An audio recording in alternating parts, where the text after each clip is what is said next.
Conexão Poder. Oferecimento Unimed Cuiabá. Acidentes domésticos. Um segundo de descuido, basta.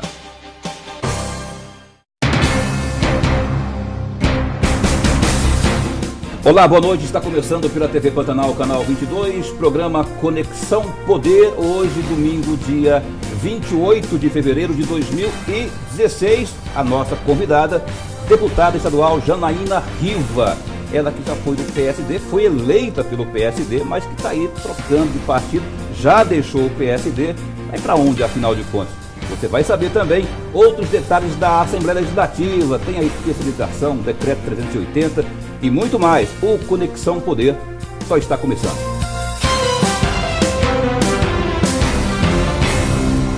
Com apenas 27 anos de idade, a herdeira política do ex-deputado José Riva foi eleita com mais de 48 mil votos. Janaína, que começou na política liderando movimentos de juventude e ala jovem do PSD, se apresenta como oposição à atual gestão do governo e tem polemizado na tribuna da Assembleia Legislativa com declarações referentes a projetos enviados pelo Executivo. Muito bem, o Conexão Poder está começando aqui. Eu vou contar para me ajudar a fazer este programa hoje, para enquadrar Janaína Riva aqui na bancada, a minha querida amiga, colega jornalista Patrícia Sanches, do RD News. Obrigado por ter vindo, Patrícia. Obrigado também ao meu colega, que afinal de contas trabalha comigo na Rádio Capital FM, mas que também é professor, só que da UFMT. Da UFMT. Haroldo Arruda, obrigado por ter vindo também. Obrigado a você pelo convite. Obrigado a vocês dois, não é? Obrigada. Por ter vindo. E obrigado também, Janaína Riva. A senhora esteve aqui no ano passado, os assuntos eram outros, e desta vez tem muitos assuntos novos aí, e o mais recente ocorreu na sexta-feira, de uma delação, não é, de uma servidora ou ex-servidora da Assembleia, uma denúncia contra a vossa pessoa, quando a senhora nem era deputada ainda, mas era filha de deputado, que a senhora teria recebido R$4 mil por mês, alguma coisa assim, que é uma denúncia da Marisol Sodré.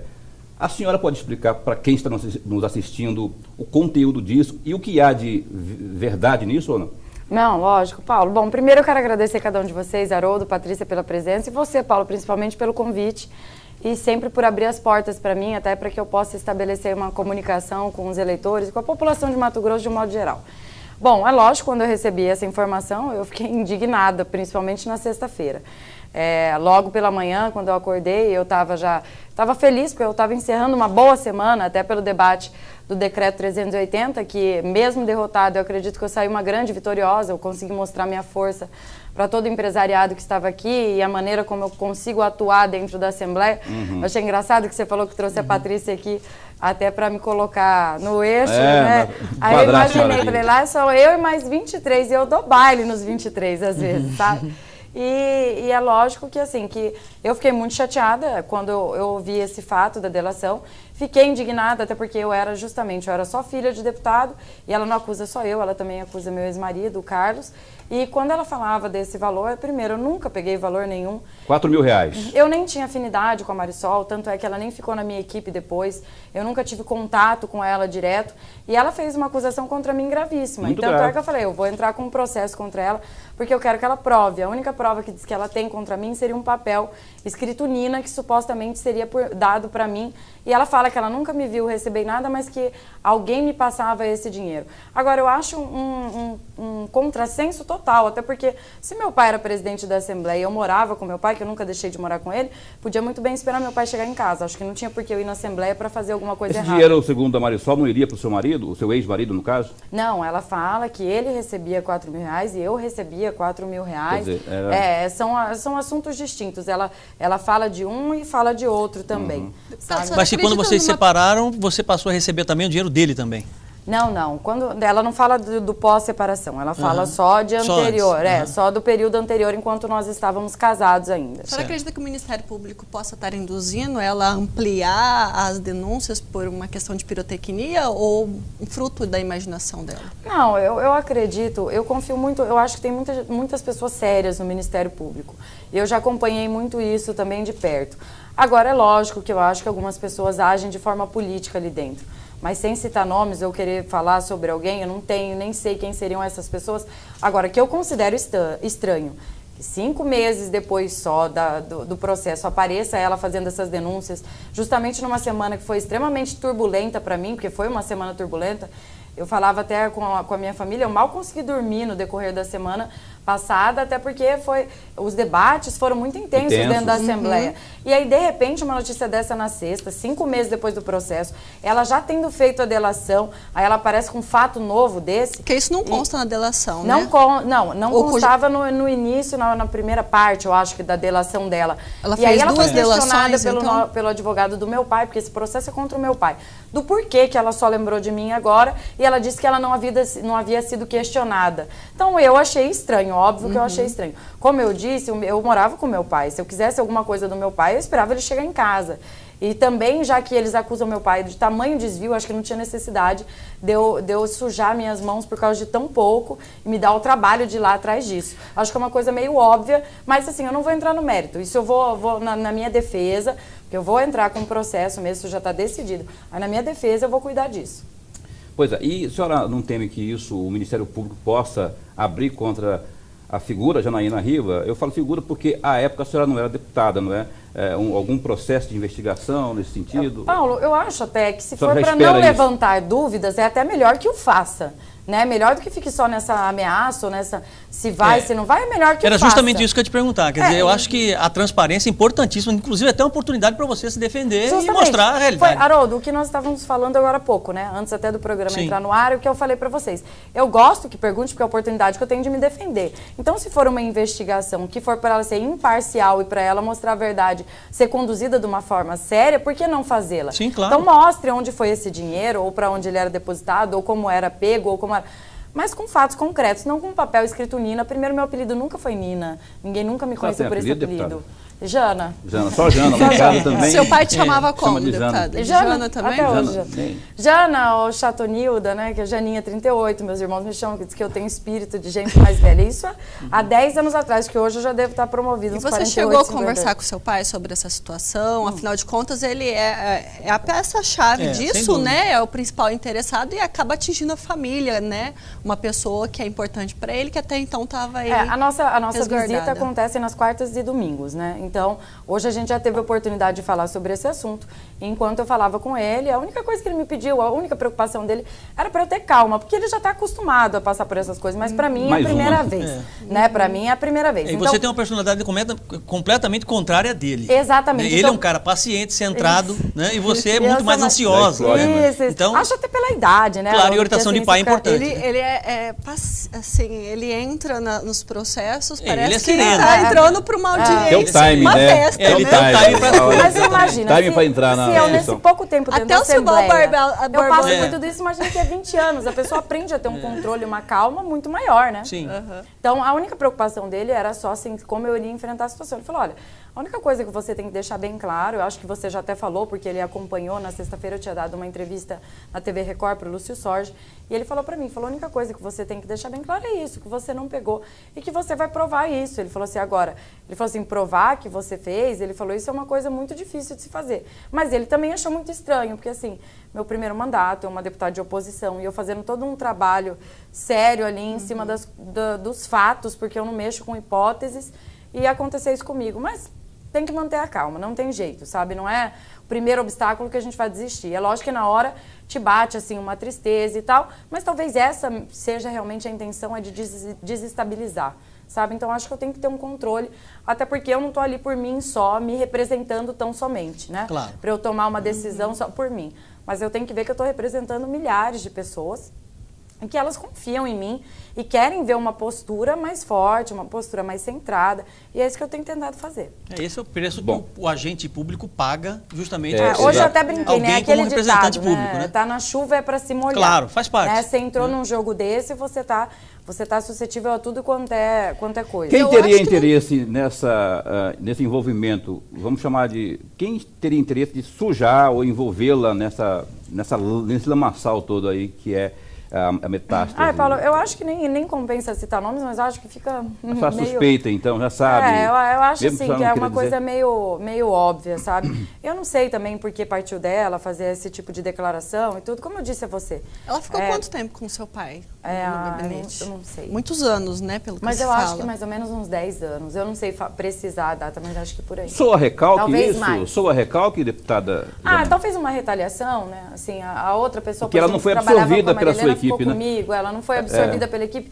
Isso aconteceu com várias pessoas também, né? Que eram pessoas que eu gostava também, que de repente eu queria ter mantido na equipe. Só que é diferente você ter uma equipe de presidente da Assembleia, que você controla todos os cargos da Assembleia Legislativa, né? Dividindo ali com o primeiro secretário, vice e tal, do que você ser um deputado comum. Um deputado comum, ele tem seu limite de contratação e ali você tem uma equipe totalmente limitada. Então, assim, do que meu pai tinha, eu acho que eu mantive um quinto aproximadamente. Então, assim, é difícil você escolher uma pessoa entre 5, sabe? Então, assim, talvez, não sei, pode ser também. Eu não quero falar sobre suposições. Assim, eu acho que cabe a minha defesa mesmo. Claro, e mostrar para as pessoas que eu não tive envolvimento com isso. A senhora não abre mão do processo, vai processá-la mesmo? Não, eu não vou abrir mão, Paulo, porque assim... Eu acho que não pode ficar dúvida numa Exatamente, situação dessa, né?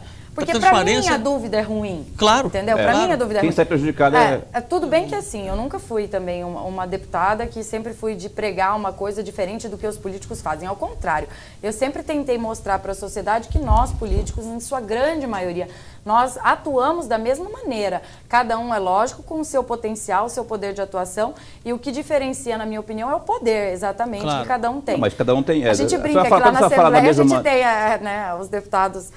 que são de primeiro escalão, de segundo e de terceiro. Mas quando a senhora fala da mesma maneira, pode soar de forma pejorativa, porque da mesma maneira tem muito político que não presta, tem muito político que faz falcatrua. Não, mas eu quero dizer assim, num sentido que assim, nós nos norteamos pelos mesmos princípios. Quando eu comecei a fazer e quando eu entrei no meu mandato, eu nunca quis fazer um mandato pautado em dizer que nada ali do que eu fosse fazer seria, por exemplo, por uma ação política minha, que eu viesse só... Não, eu só vou defender o interesse do meu Estado, eu só vou... Eu acho que tem algumas coisas que são muito demagogas, para minha idade, não soa bem, porque as pessoas hoje em dia elas são muito esclarecidas já. Então, politicamente falando, o que eu quis dizer é que eu nunca preguei uma inocência na política, que eu sei que ela não existe. Nós políticos somos audaciosos, nós fazemos um planejamento da nossa atuação, e isso tudo existe. Muitas vezes também você ter que puxar o tapete um do outro acaba acontecendo. Naquele debate do decreto 380, o deputado Wagner Ramos ficou extremamente chateado porque eu coloquei a palavra papelão no que ele havia feito aquele dia. E eu até depois falei para ele, Wagner, isso é política. Faz parte Você me desculpa, talvez eu possa ter me expressado de uma forma que não deveria. Eu podia ter usado outra expressão. Ter trocado a palavra. Ter trocado a palavra, que foi o que magoou. Falei assim, mas é um jogo político, você tem que ter lado. Então isso que eu sempre falei, assim, às vezes até o Wagner tinha a razão dele, mas é a minha forma de me defender. Então, esse assunto posso encerrar? Já se explicou aqui, já passou. Ficou claro. Assunto, já que a senhora tocou no assunto. E eu tenho certeza que o telespectador ficou satisfeito com a resposta da Janaína. Precisava falar isso para você que está Exatamente, porque o telespectador, a sociedade espera a resposta. E essa oportunidade que ela tem de se defender, eu acho importantíssimo, tanto para ela quanto para a sociedade também. Exatamente, Haroldo. E até por isso quero agradecer vocês de novo. Eu falei para vocês, é lógico que é um assunto incômodo? Como é qualquer assunto incômodo. Mas faz parte. Eu até dei um exemplo na sexta-feira que eu falei assim, gente, delação é a mesma coisa do que um marido que traiu a esposa explicando para ela como ele traiu. Ele conta como vai ficar menos pior para ele, né? Então, assim, é lógico que é complicado, é um assunto complicado de você falar, né? Então, eu não julgo também. Agora, ela vai ter que responder pelo que ela falou. Claro. Mudando de assunto, decreto 380, ou vou falar mais especificamente do projeto de decreto legislativo que a senhora assinou como autora, que teve também a simpatia de grande parte dos deputados, se esse projeto de decreto entrasse em pauta, em tramitação naquele dia que ele começou a ser discutido, certamente, pelo que a gente percebeu, ele teria sido aprovado. Entretanto, porém, todavia, no meio do caminho havia Wagner Ramos, que, segundo a sua fala na ocasião, foi um papelão que pediu vistas, e aí essas vistas suscitaram uma reunião que ocorreu na última quinta-feira no Palácio Paiaguás, e dessa reunião saiu o entendimento de que agora a data não será 1º de abril, e sim 1º de julho. O governo teve um fôlego aí, Exato. né? E agora eu quero... A primeira pergunta... Os empresários também. Fôlego, não, eu digo um fôlego na negociação, antes da votação da sua proposta. A pergunta Deu é, tempo de achar, sei a senhora lá, vai uma saída recuar dessa proposta aí, já que uma das principais insatisfações era justamente a falta de tempo. A senhora vai recuar desse projeto? Então, na verdade, nós até participamos de uma reunião com os empresários que aconteceu logo depois dessa discussão do decreto. Eu até quero pedir publicamente desculpas ao Wagner. Realmente, na hora que eu saí da sessão, eu estava muito indignada com o que tinha acontecido. Acho que quem assistiu o vídeo da sessão, até porque ele viralizou, né, acompanhou a minha indignação no momento.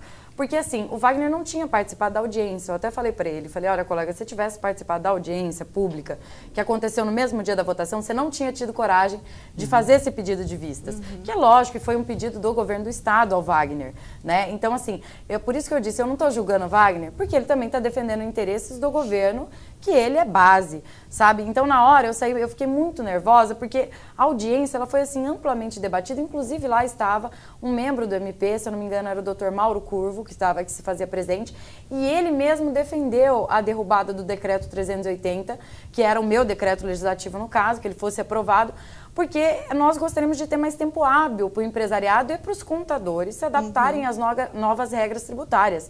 Esse era o sentido do decreto, porque o governo não abria mão só dos 90 parece dias. Que há uma orientação do Conselho, né, Nacional de Fazenda para que o governo se adeque à legislação. Exatamente, Mato Grosso está fora. Mas não há uma exigência também. E apesar de Mato Grosso estar fora, é uma regra que em Mato Grosso já funciona por mais de 10 anos. Então, assim, os contadores, por exemplo, o presidente do Sindicato dos Contadores, ele foi bem claro, ele falou, nós não estamos preparados para atuar na contabilidade com essas novas regras tributárias. Nós precisamos nos preparar para essa mudança. Até porque será criado um novo sistema para isso, né? Exatamente. Mas, deputada, agora 3 meses, hoje é dia 28 de fevereiro, março, abril,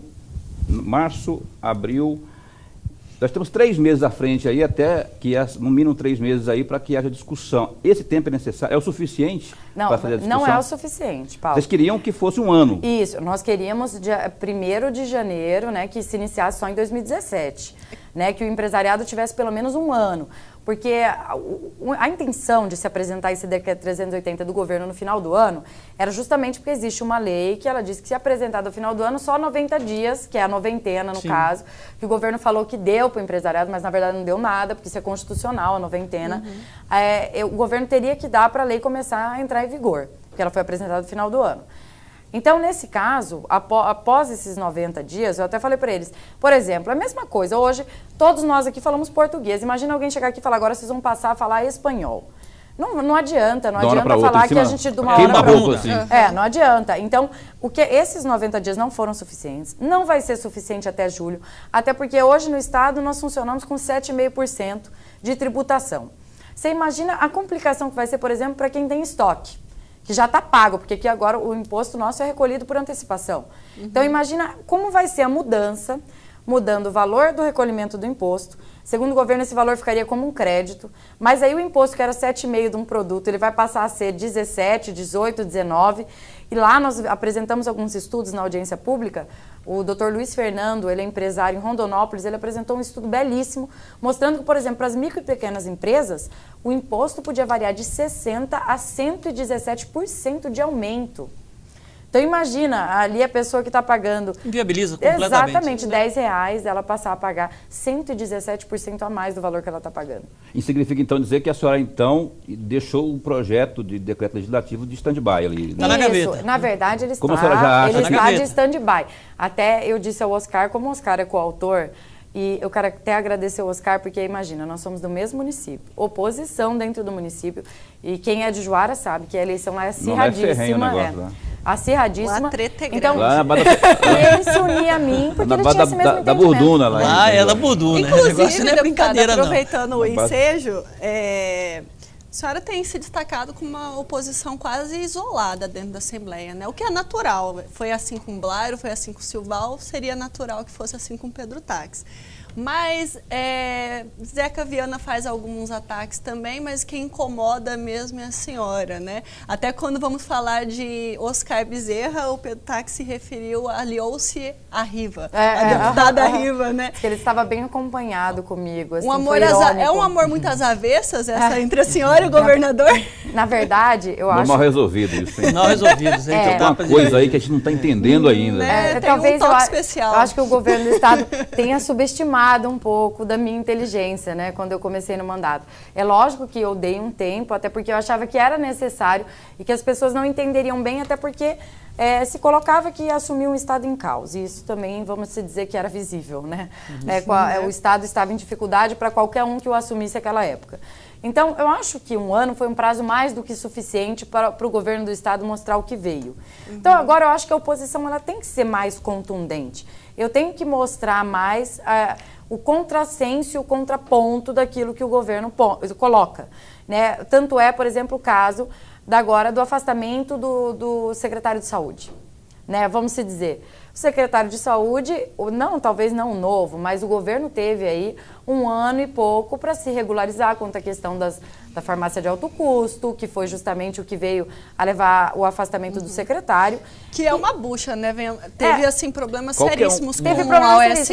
Mas, Patrícia, por exemplo, eu apresentei uma emenda na lei orçamentária anual que eu queria tirar 3 milhões que seriam suficientes para comprar os medicamentos de alto custo da comunicação, que eram 70 milhões da comunicação, que seria o suficiente para resolver o problema da farmácia de alto custo. Esses 3 milhões, no universo de 70, não sei se faria tanta diferença na comunicação, mas para a saúde, para a farmácia, faz muita diferença. Significa vida.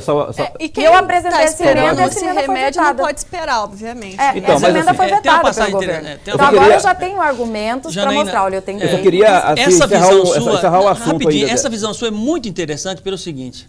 Eu me lembro muito bem, você acabou de falar assim, poxa, 3 milhões para a saúde é uma diferença espetacular, né? Pois é. Claro que não tem absolutamente nada a ver você com o seu pai. Eu acho que é muito difícil até separar isso, né? Porque sim, é muito difícil. Eu sempre falei isso, inclusive, no programa Opinião, né? E eu me lembro daquela época, você vê que é uma visão contrária do seu pai quando era presidente da Assembleia Legislativa. Sim, é porque era a situação também, né? Exatamente, contrária, porque ele recebia um repasse, um excesso de 30 milhões, 20 milhões, que poderia ser repassado de volta. Repassado para a saúde, igual nós passamos ano passado na Assembleia. Espetacular, né? E não foi feito. Então, ótima. Eu, para não perder... esse assunto aí do decreto, ou do projeto de decreto da deputada, eu quero retomá-lo no próximo bloco. Vou deixar uma pergunta aí, como o André Luiz Michel sempre faz, para a senhora responder no próximo bloco, que é por que a senhora esteve lá na reunião que ocorreu no Palácio Paiaguás, ficou ali, nem esquentou o banco, nem esquentou a cadeira e já vazou. A gente vai ouvir a resposta da Janaína Riva no próximo bloco, um instante só.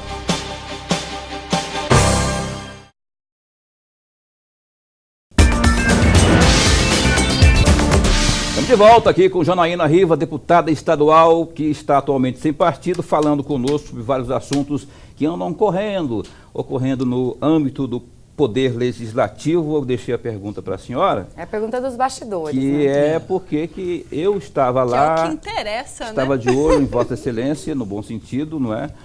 Pouco se frise isso, que a senhora estava lá e de repente mal entrou, já saiu. Afinal de contas, você não tinha interesse naquele assunto lá, deputada? Não, na verdade, o meu interesse era enorme, né? O que me pareceu era que o governador não tinha tanto interesse no assunto quanto eu. Que ele não foi, né? Não, primeiro, nós chegamos lá às 11 horas da manhã. Né? E é lógico, se tratando do governo do estado, do governador, todo mundo foi extremamente pontual. Então estavam todos os empresários, seu Hermes, um senhor idoso já, estava o seu Paulo Gasparotto, estavam todos lá aguardando o governador. E os deputados estaduais.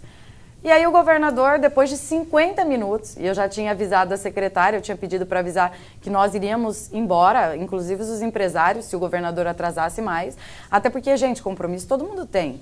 Entendeu? Agora você se programe, você marcou às 11 horas, se programa para estar lá. Um atraso de 15 minutos, aí tudo bem. Agora, 45 minutos, 50 minutos, nenhuma noiva atrasa tudo isso. Então eu estava lá esperando e o meu compromisso era de levar meus filhos na escola aquele dia, tanto é que eu falei na reunião. Falei, não, me desculpe, mas aí chegou o secretário Paulo Táxi e ele conduziu a reunião. É ele que comandou. E eu não sei nem se você acompanhou, mas na minha fala eu já falei, olha, A minha opinião era de não retirar o decreto. Eu deixei bem claro antes a minha opinião.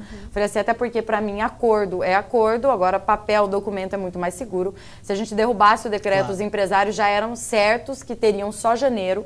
E eu não tinha dúvida que seria derrubado. Você viu, eu não sei se você comeu, mas o secretário falou, a deputada Janaína, não sei se fez futurologia. Falei assim, me deu vontade de falar, mas eu não quis polemizar. Minha vontade era falar, bom, se não fosse aprovado, você não teria pedido para pedir em vista. Né? Tanto é que o sentimento naquele dia dos empresários era que nós iríamos derrubar. Os empresários saíram da Assembleia frustrados, eles saíram xingando os deputados, xingando a Assembleia Legislativa. Eu acho que você estava lá, você acompanhou. Sim. Foi péssimo. Mas assim, depois que houve a reunião, a senhora foi embora, tudo bem, foi embora e tal, foi Mas almoçar. Aí eu deixei o Oscar com o poder de decisão do que fazer com o decreto. Aí, com até porque se os empresários queriam, não ia ser eu com o resultado da reunião, esse encaminhamento que houve para julho, atendeu-se em tese, então, aquilo que era a questão do tempo, não é? A senhora, quando a senhora resolve segurar um pouco, deixar o projeto de stand-by, não falta um pouco de humildade, poxa, já se atendeu aquilo que a gente queria, não é a hora de, então, vamos então se unir com essa comissão que foi montada e discutir para chegar a um acordo? A senhora não acha que está faltando um pouquinho de flexibilidade da sua parte? Não, Paulo, eu acho que, na verdade, faltou flexibilidade do governo, porque se tudo aquilo lá aconteceu, não era nem para ter acontecido. Porque se houvesse... Teve audiência pública, inclusive, para discutir isso. Se houvesse tido esse diálogo, gente, na audiência pública, tinham mais de 400 empresários do interior do estado. O governo não mandou sequer um secretário. Só tinha um adjunto lá representando o governo do estado inteiro. Então, assim, o descaso do governo para o debate, a falta de humildade do governo ficou clara. Então, na verdade... Foi o inverso, faltou flexibilidade do governo. Não é que eu não vou retirar por falta de humildade. Eu vou deixar ele guardado por falta de confiança, que é diferente. Entendi. Porque é uma espécie, assim, de resguardo, tá ali. De resguardo. Por exemplo, se voltar esse assunto... Plano B seu tá ali, guardadinho. Tanto é que o Oscar exigiu que fosse revogado o decreto do governo ou fosse... prorrogado via diário oficial. Então você vê que é uma preocupação que não é só eu que tenho. Deve sair então, deve sair. Porque para dar legalidade é isso, né? Porque você não sair no diário oficial. Exatamente. Então assim, um acordo é muito pouco para o que representa um estado como o nosso. Nós estamos falando de milhares de empregos. As indústrias, por exemplo, de vestuários, ficou comprovado na palestra que elas ficariam inviabilizadas. As lojas de vestuários seriam uma das que mais sofreriam com o aumento de imposto. Sem dúvida. Né? Então assim, para eles, por exemplo, ficariam inviabilizados. Então, a preocupação nossa era justamente essa, tanto é que foi em comum acordo meu e do Oscar, que o projeto fique guardado, mas que ele não seja retirado, nem seja revogado, o decreto legislativo, porque se nós chegarmos no final de junho a conclusão de que... e chegar à conclusão, não, realmente o Estado ainda não tem condições, e o Estado não precisa andar em comum acordo com o Brasil inteiro, não. Nós temos que nos preocupar com o nosso povo daqui. Quer dizer, se for para quebrar... Porque a economia é diferente, Exatamente, se for para quebrar a nossa economia daqui, até achei interessante no dia da audiência, alguém falou engraçado, o governo foi para Abu Dhabi, o governador foi até lá buscar investidores de fora e quer quebrar com os investidores de dentro. Então, assim, tinha muita gente revoltada. Então, é um medo que nós temos, é como se fosse um cuidado, um zelo. O momento econômico do Brasil não é dos melhores, né? Se teme muito ainda o que vai acontecer em 2017. E, Patrícia, nós estamos, a maioria dos empresários estão demitindo. Imagina você ter que contratar alguém, por exemplo, os microempresários. É ele, a esposa e os filhos. Ele tem que contratar alguém para operar um sistema novo e vai tirar o lucro dele. Às vezes é o lucro dele. Para uma pessoa que lucra de R$1.000 a R$2.000 por mês, é o equivalente mais ou menos ao que você paga hoje para um funcionário devidamente registrado. Sem dúvida, se você considerar dentro de um estudo de viabilidade, né, custo-produto e impostos, né, que justamente pesa muito nesse estudo, realmente fica muito pesado para ele. E o governo falava que não teria aumento de imposto, agora já reconhecem que vai ter o aumento e nem sabem de quanto. Então eu acho que não é assunto para se tratar agora. Tem que encerrar primeiro os cálculos e tudo para ver a viabilidade. Por exemplo, o projeto lá da terceirização, que a senhora tem também uma defesa muito forte nesse sentido, que o governo está insistindo pela terceirização na vistoria veicular no Detran e que a mensagem passou pela primeira votação, foi aprovada. Terça-feira, também conhecida como depois de amanhã, na sessão ordinária, essa matéria volta depois de ter passado também, a gente espera que passe pela CCJ, enfim. E aí, o governo vai mesmo, pelo que a gente está contabilizando a olhos nus, não é? o governo parece que vai vencer essa batalha lá, diferente daquilo que ocorreria com a outra matéria, que é o decreto 380. Você acredita nisso também, que a oposição deve perder essa batalha? Desde o início, né, no Detran, nós já enfrentávamos algumas dificuldades. Tanto é que eu tentei colocar alguns deputados da base e funcionou, como, por exemplo, do caso do deputado Perrita Borelli, que é uma das pessoas que defende hoje a categoria do Detran. Foi mais um dos casos em que eu pude demonstrar como o governo, ele falta com o diálogo e ele trata com extrema intolerância ou com arrogância quando se trata de debate democrático. Esse caso do Detran é um exemplo nítido e claro.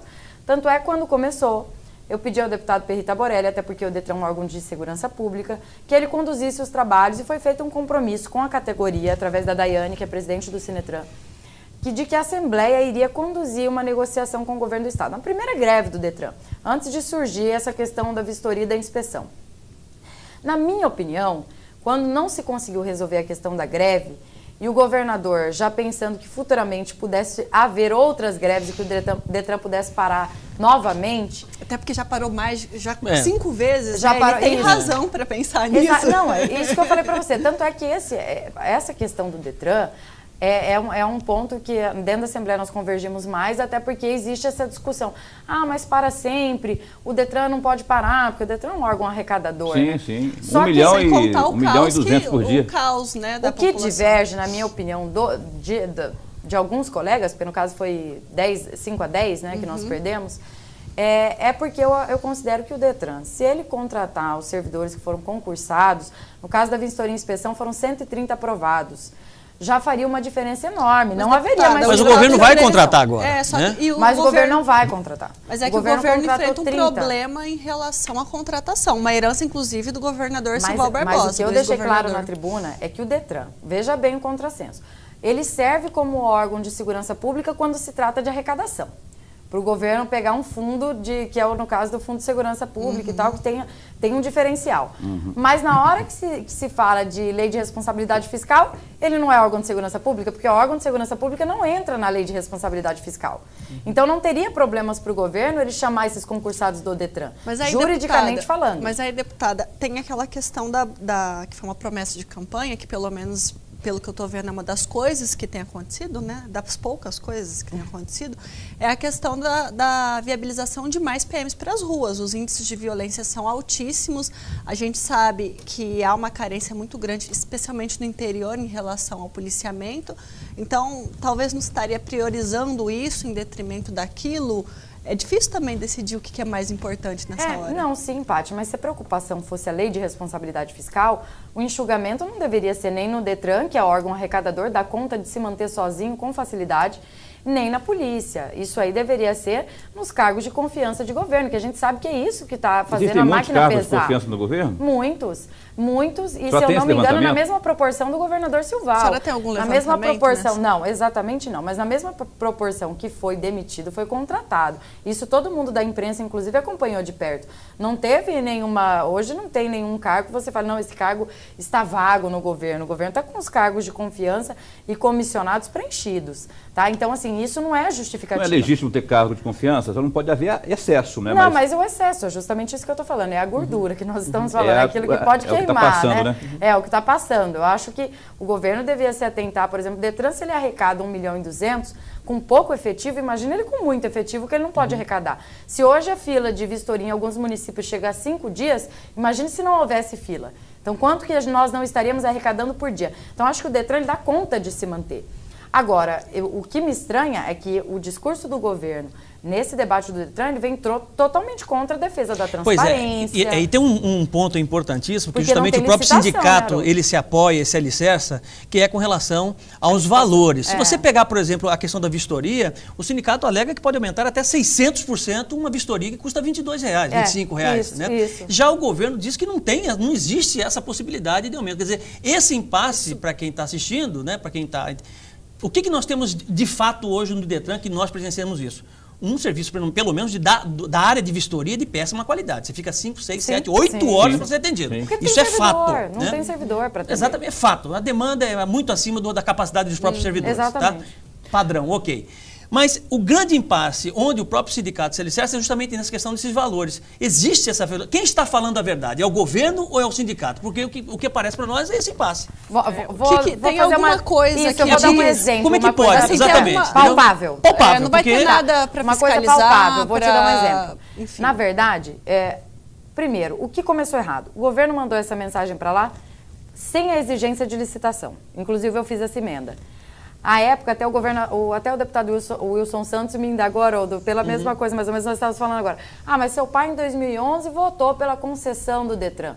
Era com licitação e meu pai era deputado de base. Também com a decisão dele não tinha nada a ver com isso. Como a gente estava falando, cada um tem sua opinião. Eu não concordo que o Detran possa passar para uma empresa privada. Primeiro que em Goiás, por exemplo, já é um exemplo aqui já palpável. Decisão da Justiça Federal lá, exatamente. Em Goiás houve uma decisão da Justiça Federal. Supremo Tribunal Federal. Que poder de polícia ele é intransferível. Ele não pode ser repassado. No caso da vistoria seria... Um poder de polícia, um poder de segurança pública, certo. Que ela não poderia ser repassada para empresas privadas. Uma vez que nós passarmos agora para as empresas privadas, Patrícia, o governo perde totalmente o controle de quanto pode vir custar essas vistorias. Até porque não será uma só empresa que vai fazer, mas serão várias. Não pode ser tabelado, não. Ser vinculado a uma agência de fiscalização. O governo não pode monitorar isso? Na verdade, o que eu estou fazendo agora... E eu vou até, a primeira vez até que eu falo disso, mas eu vou apresentar agora uma emenda que é justamente se tratando disso. Que isso fique vinculado ao governo do estado e o governo faça o repasse a essas vistorias. Porque aí eu acho que a probabilidade de fraude ou de desvio de dinheiro vai ser muito menor, porque aí o governo vai ter o controle. Então, essa é uma emenda que eu vou apresentar. Mas mesmo assim, não posso dizer que eu concordo. É uma forma que eu vejo de tentar amenizar o problema. Porque, por exemplo, vocês querem alguma coisa palpável. São Paulo. A vistoria em São Paulo custa mais de R$150. Em Mato Grosso, ela custa R$22. Então, quando os servidores do Detran falam que esse é um valor que nós não podemos calcular quanto vai vir a ser, até porque vai depender da empresa e também do serviço que ela vai prestar. De repente, tem uma empresa que vai cobrar menos e tem umas que vão cobrar, inclusive, a mais do que isso, para agilizar mais o processo. O meu medo é o governo perder esse controle. Então, quer dizer, as fraudes, né? Por exemplo, quem vai lá raspar o chassi não vai ser mais um servidor do governo, não vai estar mais vinculado, não vai ter mais essa responsabilidade que os servidores do Detran têm hoje. Então, isso, na minha opinião, é contra o discurso de transparência do governo. Como que você não exige licitação? Aí o que acontece? Ah, mas deputado, o que é não exigir licitação? O governo não está exigindo a concorrência de preço. Então, se ele não exige a concorrência de preço, o que está acontecendo? Já apareceram denúncias na Assembleia? Então, eu queria questionar sobre essas denúncias na Assembleia, que partiram diretamente do deputado Zeca Viana. O que a senhora avalia disso quando se fala de denúncias, quando não se apresenta nomes? Eu não falo especificamente só sobre essa questão do Detran, mas outras tantas que o Zeca Viana fez, não é? Mas já que estamos falando do Detran, isso que ele apontou direto da tribuna, que é coisa muito grave, não é? A senhora avalia disso aí? A senhora também teme que esteja ocorrendo isso, direcionamento? Não, lógico. Inclusive, o deputado Zeca Viana me trouxe cópias dessas denúncias. denúncias. A senhora viu a denúncia? São, na verdade, a denúncia que o deputado Zeca Viana tem, são empresas que no final do ano, misteriosamente, foram cadastradas já, para que possam, né, e que devam vir depois a ser classificadas para fazerem vistorias. São suposições, mas o que trouxe espanto ao deputado Zeca Viana é que são empresas ligadas a pessoas políticas. Então, há políticos, e principalmente que estão hoje do lado da situação, que são base do governo. São deputados. Não, citou um deputado, por exemplo, que é o vice-presidente da Assembleia, e o deputado Zeca não deixou de dizer, né, que é o vice-presidente da Assembleia, que é o Botelho. Inclusive, eu conversei com o Zeca Viana, ele disse que conversou com o Botelho. Conversou, o Botelho, que inclusive, ao Botelho se propôs a retirar. Confirmou, inclusive, que é um parente dele, Botelho, que é um primo, alguma coisa assim, próximo do Botelho. Parece que é sobrinho. Não sei. E aí ocorre que existe isso aí. Essa história de fechar o ano de 2015 como FDL e depois uma mudança ali na razão social, isso não soa ruim para o discurso de moralismo do governo? Isso que eu tenho questionado, entendeu, dentro da Assembleia. Muda da água por vinho. Isso, por exemplo, é péssimo. Quer dizer, uma empresa que ela era corrupta, agora ela não é mais. Ela só mudou de nome, agora ela não é mais. Agora ela é uma empresa íntegra. E da mesma forma, o que o deputado Zeca Viana quis dizer nessa questão da denúncia das vistorias e inspeções é que você não fazer a licitação, você está dando margem para isso acontecer, para a influência política acontecer. Quer dizer, se eu sou deputado e eu posso chegar lá no governador e pedir, olha, governador, ajuda fulano, proprietário de tal empresa, ele me ajudou na eleição. Então, o que nós não gostaríamos era de dar lado para esse tipo de coisa acontecer. Que é o mais do mesmo que sempre aconteceu, a gente sempre... Se acontecer aqui que eu falei na abertura do bloco, o governo, a base governista, o governo conseguir emplacar, votar e aprovar esse projeto da terceirização lá no âmbito do legislativo, a senhora vai recorrer na justiça, tendo como base essa jurisprudência de Goiás, por exemplo? Então, na verdade, essa jurisprudência, no caso de Goiás, ela fala sobre a inconstitucionalidade material. E ela não pode ser alegada, por exemplo, ela tem que ser alegada pelo Ministério Público, como foi feito lá. Quem entrou com a ação em Goiás foi o Ministério Público Federal. Né? Eu quero ver se isso vai acontecer aqui em Mato Grosso. Daí a provocação feita que eu estou trazendo aí. Mas aqui tem que ser o Ministério Público Federal ou estadual, no caso? Então, eu não tenho certeza se o estadual também pode, mas lá foi o federal. Mas lá foi só o licenciamento ou lá foi toda a estrutura? Lá só foi a gente vistoria entender. e a inspeção. É o mesmo objeto. É o mesmo objeto da nossa discussão aqui. E é federal. Tanto é que gente, o assunto é tão polêmico que alguns outros estados sequer o projeto deu conta de tramitar. Porque a guerra nas assembleias legislativas foram tão grandes que os governos acabaram desistindo de fazer a terceirização. Porque, assim, o medo que nós temos também, muito grande, que a Daiane, presidente do Detran, sempre deixou muito claro também do sindicato, é que isso comece pelo Detran e aí comece a se passar por outros setores do governo do estado. Então isso é muito perigoso, a gente começa a perder controle de um por um e assim vai tudo para iniciativa privada e daqui a pouco a gente não tem controle mais. E é histórico no nosso país, né, a dificuldade, o déficit que nós temos no sentido de controle, de fiscalização no executivo. O executivo tem uma dificuldade enorme de fiscalização. As leis existem, nós sabemos disso, mas ele tem uma dificuldade enorme nesse sentido. Realmente é algo a se pensar, né, refletir sobre pelo menos. Eu acho que é um caso assim, eu tentei prolongar o máximo possível da discussão do Detran justamente por isso, para que as pessoas entendessem o que estava sendo debatido. Então, assim, até às vezes os deputados perguntavam, poxa, deputada, mas isso já foi tão falado aqui dentro. Mas o objetivo era fazer o que nós estamos fazendo agora. Discutir levar bastante. o maior número de pessoas do nosso audiência estado pública da coisa mesmo, para poder discutir mais. Né? Bom, eu vou chamar o próximo bloco, a gente vai falar de política partidária no terceiro bloco do Conexão Poder.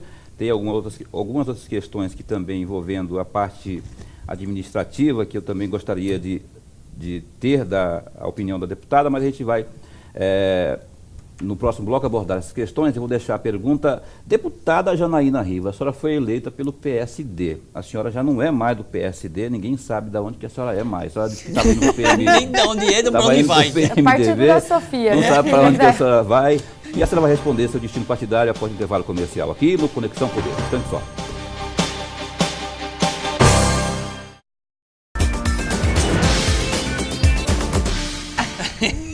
Ok, estamos de volta aqui com Conexão Poder. Bastidores, se os bastidores falassem, né? Se o intervalo comercial falasse. Eu deixei a questão para a digníssima Janaína Riva, que foi eleita a segunda maior votação de 2014 e agora já não é mais do PSD. Ela foi eleita pelo PSD.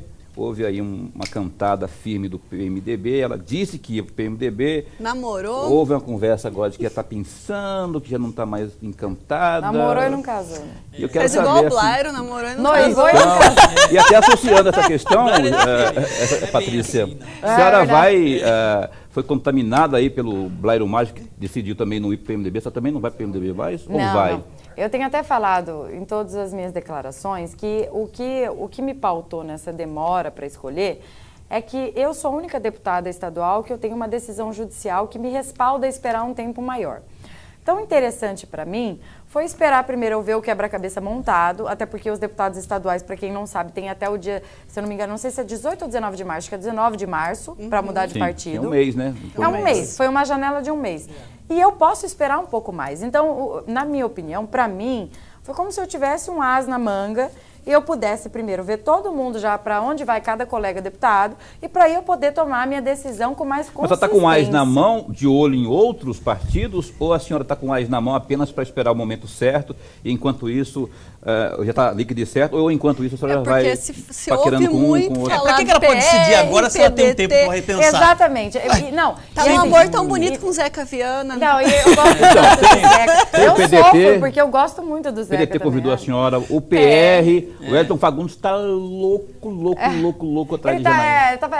Tá até em Cuiabá esse final de semana. Eu sei, aí esteve em Cuiabá, a senhora esteve reunida com ele esse fim de semana. Estamos sabendo. Não foi à toa que eu falei isso do Elton Fagundes, até para Gente, vocês estão fazendo fofoca mesmo de namoro, para né? tirar da senhora essa informação. Essa é a melhor o parte PR da também está batendo duro. E aí, existe a possibilidade de a senhora ser demovida da ideia de PMDB, tal como fez Blairo Mais? Paulo, o grupo que eu recebi do meu pai, que eu falo que é como se fosse uma herança política, um espólio, ele é muito grande. Então, eu não consegui colocar todos em um mesmo partido, sabe? Alguns, inclusive, terão que ficar no PSD, porque tem alguns municípios que nós temos o prefeito, 4 vereadores, o partido é muito grande dentro do município para você se mudar. Vocês sabem que política de município ela é muito diferente, a rixa é muito maior. Então, quem está no PMDB está há 30 anos, quem está em tal partido está há tantos anos. Poxa, nós construímos um partido para colocar nosso grupo e ele nos foi tomado, entendeu? Então, assim, quando isso aconteceu, eu tive que abrir conversas com vários políticos e vários presidentes de partido.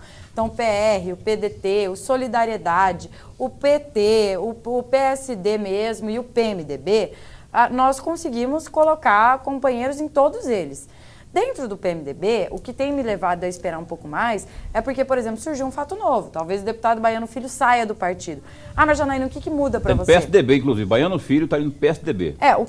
Mas Janaína, o que vai mudar para você? O que muda para mim é que meu espaço fica maior dentro do partido. Aí nós estamos falando de um Araguaia todo para você mexer nos diretórios também. Então, assim, eu quero ver primeiro o que vai acontecer, até por causa disso. A minha preocupação são os diretórios municipais também. Porque eu não vou mentir, é lógico que você chegar em um partido que já tem 4 deputados estaduais, né? Aliás, 3 deputados estaduais, nós temos algumas divergências quanto a diretórios. O espaço fica mais comprimido. Sim, nós temos algumas divergências com diretórios. Bem diferente, né? Deputado, lógico. E o peso do PMDB? Tem algum peso na sua decisão? Porque, assim, PMDB e PT se tornaram, por conta da situação nacional, praticamente pessoas não gratas. Especialmente em Mato Grosso, por conta do governo, ou desgoverno, como alguns dizem, do ex-governador Silvaldo da Cunha Barbosa. Isso também pesa na sua decisão ou não pesa? Porque para Blairo pesou, para você não faz diferença? Não faz. Para mim não faz diferença porque eu acho que o partido é muito maior do que as pessoas que o compõem. Né? Então, assim, o PMDB é muito maior do que os deputados estaduais que estão nele, do que o próprio deputado Bezerra, Mas do a que opinião o da próprio senhora, Silva isso aí, deputada Janaína, o povo, o eleitor, pode não pensar da mesma forma. Exatamente. Diante Mas, da urna. Paulo, hoje a ideologia... Fazer uma ligação com ouvindo as suas bases em relação a isso. É aquela musiquinha do Lúdio lá, que tá com um, que tá com outro. Então a senhora vai estar com o Silval, que vai estar com o Bezerra. Procurador Mauro, né, que eu achei... Renan Calheiros. Mas se a gente fosse por isso, o próprio Fávaro não teria ido para o PSD, que era o partido do Riva também. E pegou mas ele foi com um acordo. Estava afastado. Mas com acordo, mas com todos que estavam lá ainda são do grupo do deputado Riva. Isso não muda de um dia para o outro. Não se tira assim, né? Do mesmo jeito que você achar que o PMDB, só com a minha entrada, ele vai mudar completamente de opinião e vai virar um oposicionismo, diríamos, mais radical, como o meu. Não é assim que as coisas funcionam. Só vai ficar agora tá com Janaína, pronto. Na verdade, com a Janaína. Eu acho que eu tenho que fazer, assim como, por exemplo, você citou o Blairo como exemplo. O Blairo nunca se preocupou com o partido. Quem pensa sobre isso sabe que o Blairo nunca foi e nunca apoiou quem o partido queria que ele apoiasse. O Michel Temer não está preocupado com o partido, o PMDB? Porque há quem diga, o bastidor tem tudo, né? Tem aquilo que é excesso, tem aquilo que tem um fundinho de verdade. A Janaína Riva entrando no PMDB teria sido também motivo da não vinda do Michel Temer, por exemplo, a Mato Grosso para filiar o Blairo e filiar a Janaína. A senhora vê dessa forma também? Que foi Pelo menos foi ventilado dessa forma, eu achei né, Paulo? até uma maldade sem tamanho. O próprio vice-presidente teve que se dar o trabalho de fazer uma nota para desmentir isso. Você vê como Mato Grosso, assim, a gente ainda tem umas coisas muito... Mato Grosso não, o Brasil inteiro. Ao contrário, ele até virá agora e, pelo jeito, acho que só para mim, a filiação no mês de março. Fiquei maior ainda, sabe, na situação. Mas, na verdade, é lógico que eu acho que para o Michel também foi uma decepção a não vinda do Blairo. Mas não acho que isso tenha sido o principal motivo. E talvez ele queira, até como nós fizemos no Detran, ganhar um tempo para tentar trazer o Blairo de novo, Porque não é porque o Blairo não veio que nós vamos desvalorizar o tamanho que tem o senador Blairo Maggi, o que ele representa também para o Estado. Eu pergunto isso também, deputada, por uma questão assim municipal, né? É natural que o desgaste nacional resvale no estadual e no municipal, e a gente sabe que os gestores municipais têm essa preocupação, né?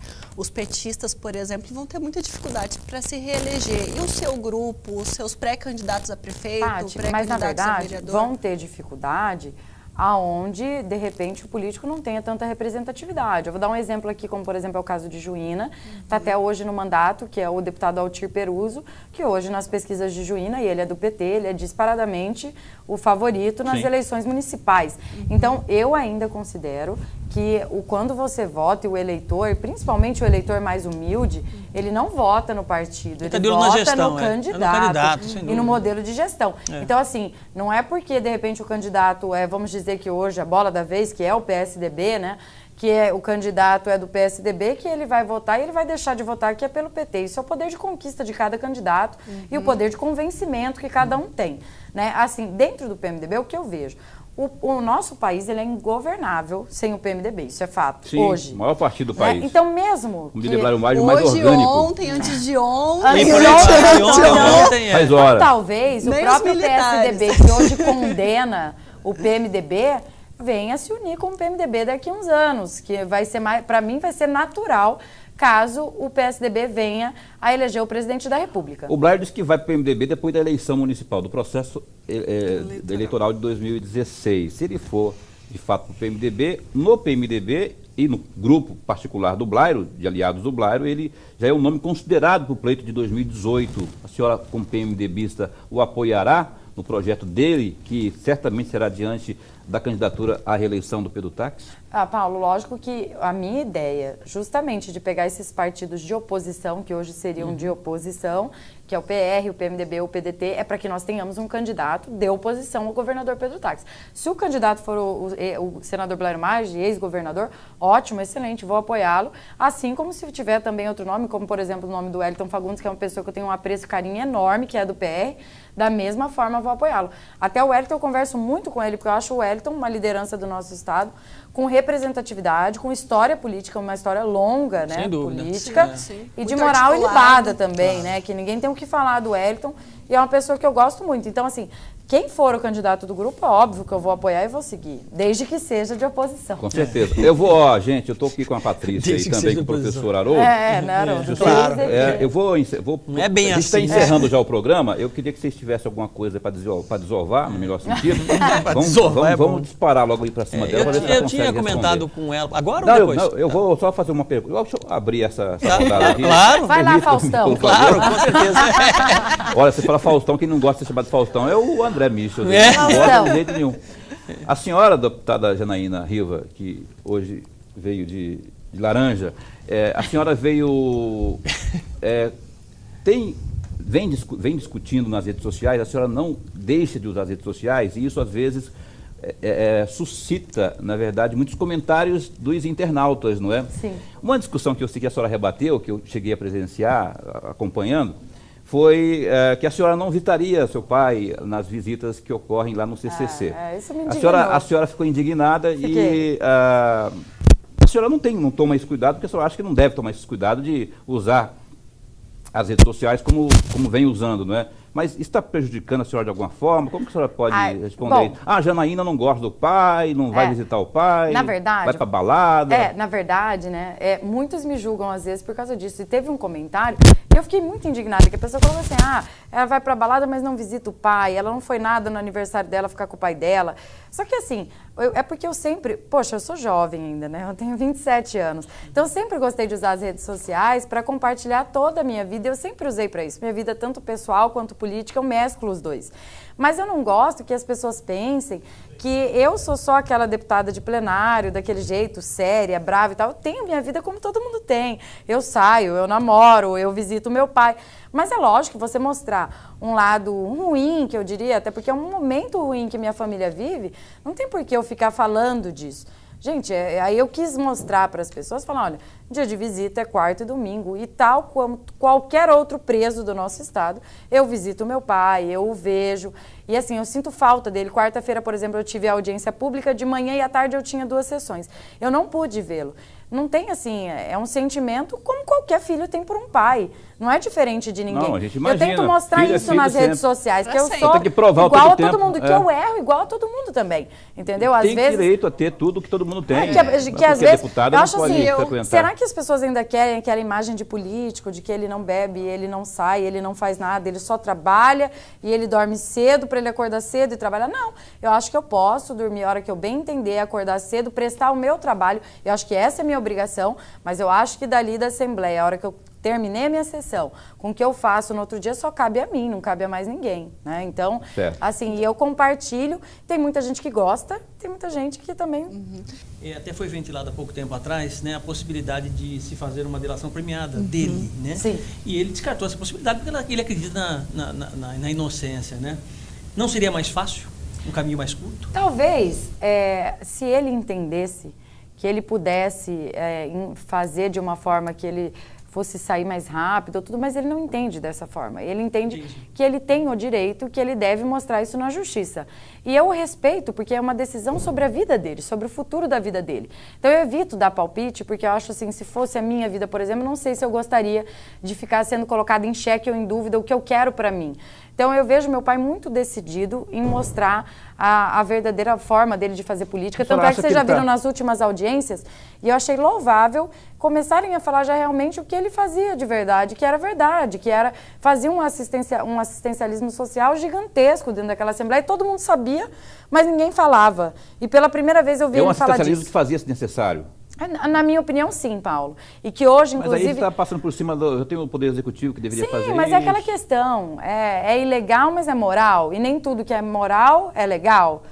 Ou vice-versa, entendeu? Então, assim, às vezes a coisa é legal, mas é imoral. Sobre essa questão que o professor Haroldo falou, da questão da delação, ele tomou a decisão de fazer a delação, e é verdade que ele já tomou essa decisão e que teria preservado apenas alguns deputados ao longo desses anos que ele esteve à frente da minha diretora. Deixa eu falar também que ele estaria negociando o pacote fechado, federal e estadual também. Na verdade, se fosse para fazer uma delação hoje, todo mundo sabe que não tem como você poupar ninguém, até porque se descobre-se depois um pequeno detalhe, a delação pode ser inteira anulada.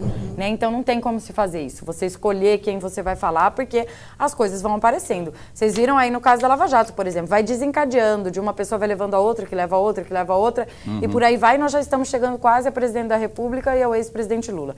Então é uma coisa que você não tem controle. Então, meu pai nunca quis fazer, mas é porque sempre foi um posicionamento dele. E ele sempre deixou isso muito claro na imprensa. Desde, acho que fazia uns 2 anos atrás, ele já descartava essa hipótese. Ele sempre falou, se um dia eu for falar qualquer coisa, eu jamais vou fazer uma delação, eu vou falar por mim, que os outros falem por eles. E é uma opinião dele, uma posição dele que eu respeito. E ele é muito respeitado por isso também. Eu acho que cada um sabe o que é certo, o que é errado, e cada um tem que responder pelos seus atos. Por isso que eu sempre falo lá na Assembleia que eu não respondo pelo meu pai, assim como ele não responde por mim. É lógico que hoje, naquele caso que nós estamos falando, por exemplo, de sexta-feira, que nós falamos hoje aqui, é um caso diferente, porque ele está preocupado de pai para filha, e é um caso dele que eu fui citada. Então aí para ele é lógico que dói mais e pega no calcanhar dele. Bom, a questão, para encerrar, eu juro que é verdade, que vou encerrar agora, é que lá em Juara, eu ia falar love, mas não é love, essa proximidade que a senhora está tendo com... até porque ele é casado, né? Com o Oscar Bezerra. Com o Oscar e com a Luciane, vamos falar assim, com o casal. E com a Luciane Bezerra. Lá em Juara, eles são de adversários da família Riva. O Riva, a família Riva, por meio do Priminho Riva, que é também conhecido como seu tio, ele vai ser candidato lá, né, a prefeito. Contra a Luciane. A Luciane também. Como é que está sendo administrado pela senhora essa questão lá? Só está indo em Juara? Está participando das discussões? Assim, eu tenho ido a Juara, é lógico que eu não vou com tanta constância quanto o Oscar vai, mas eu tenho até conversado com ele sobre isso e a gente tem tentado pautar tudo sobre o respeito e cada um falar do que faz, né? E não falar do que o outro deixa de fazer ou não faz. Então, por exemplo, eu e o Oscar, algumas coisas a gente tem trabalhado em conjunto para evitar essas indisposições. Por exemplo, esse ano em Juara nós vamos colocar 1 milhão na saúde e vai ser 500 mil de cada um. Aí, todas as decisões que a gente tem tomado, a gente tem tentado dividir isso, até porque... Uma coisa é uma coisa, outra coisa é outra coisa. E na maioria das eleições também, geralmente, é meio a meio mesmo, e isso já é uma coisa meio que local ali, que é difícil de ser... Vai melhorar um pouquinho, então, porque eu acho até que, exatamente, isso até tem sido visto na cidade com bons olhos. Esse nosso bom relacionamento, que era uma coisa que meu pai não tinha com a Luciane, mas que o meu e do Oscar tem sido visto com bons olhos. Talvez agora na campanha, até falei pra ele, talvez a nossa relação venha estremecer um pouco, mas eu acho que não vai ser o suficiente pra gente se separar definitivamente. Não. Acho que burduna comigo o Oscar não vai fazer, acho que só com homem, mas, acho que mulher o seu tio é homem, o priminho Riva, e ele vai ser candidato lá, e a coisa pode... Mas também é contra a mulher, né, contra a Luciane também, acho que tem um respeito maior. Eu tô vendo que tá tendo um respeito maior. Tem mulher de homem que tem burduna. Obrigado, Janaína Riva. Jana, pros próximos. Jana, pros próximos. Não, eu que agradeço. E essa princesinha? Essa aqui é a minha princesinha Sofia, ela tava aqui até agora esperando. A hora de entrar. Ela quer ir pro McDonald's, tá? Ela quer ir comer, ela tá com fome. Mas eu quero agradecer vocês pela oportunidade. Patrícia não, Sofia. Patrícia tá aqui. Sofia, um presentinho aqui do programa para sua mãe. Que legal, se for pro McDonald's, você coloca Coca-Cola aqui, ó. Ah lá, vai lá, dá obrigado pro tio Paulo, dá um abraço aqui nele, vai lá, obrigado pra ele. Isso aqui, ó. O que tá escrito aqui? Tubarão. Olha. Que é isso? Dá um beijo aqui, aqui. Ó, a sua mãe precisa tomar Guaraná ou então Coca-Cola lá no McDonald's, tá bom? Acho que é Guaraná, né, filha? Pra mãe ter mais energia, né? Tá bom?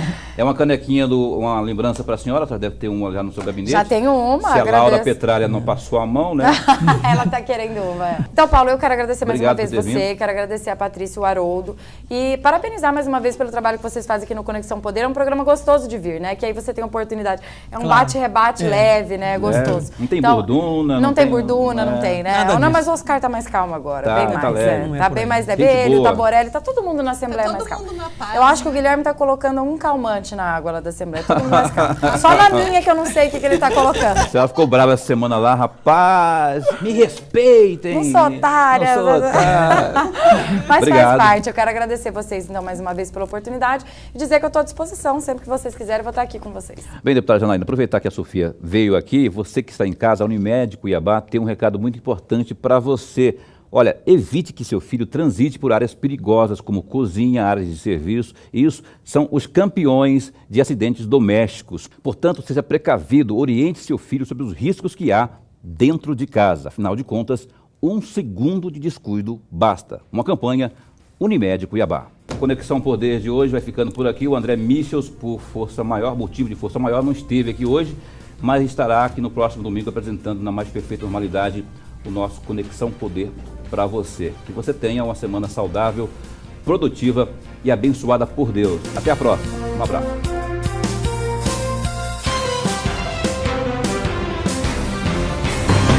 Conexão Poder. Oferecimento Unimed Cuiabá. Acidentes domésticos. 1 segundo de descuido, basta.